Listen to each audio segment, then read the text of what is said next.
Jimmy Kimmel got canceled yesterday by ABC, and the left is outraged, claiming that he is a victim of a First Amendment violation. Before we get into it, let's just take a look at what Jimmy Kimmel actually said that allegedly got him canceled. We hit some new lows over the weekend with the MAGA gang desperately trying to characterize this kid who murdered Charlie Kirk as anything other than one of them and doing everything they can to score political points from it. In between the finger pointing, there was grieving.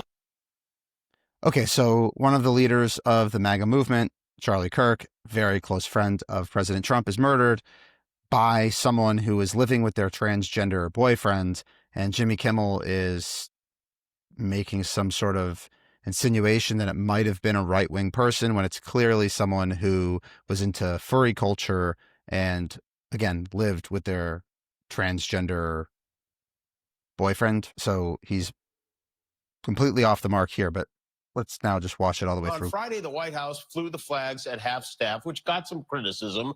But on a human level, you can see how hard the president is taking this. My condolences on the loss of your friend Charlie Kirk. May I ask, sir, personally, how are you holding up over the last day and a half, sir? I think very good. And by the way, right there, you see all the trucks?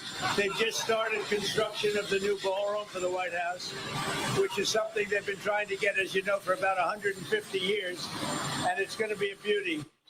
Yes. Okay. He's at the fourth stage of grief, construction. There's demolition, construction. This is not how an adult grieves the murder of someone he called a friend. This is how a 4-year-old mourns a goldfish. Okay, listen, Jimmy Kimmel can make those jokes. If people on the left want to find them funny and they want to watch his show, go ahead. You know, he's now going to be on Substack, I'm sure, and more than happy for the Democratic Party to tune into their friend Jimmy Kimmel. For ABC and local stations to make a decision that perhaps a good portion of their audience doesn't want to tune into a comic that makes a joke in such a way, that's a free market decision. I am not going to let the radical left make a claim that this is a First Amendment issue. This is not a First Amendment issue.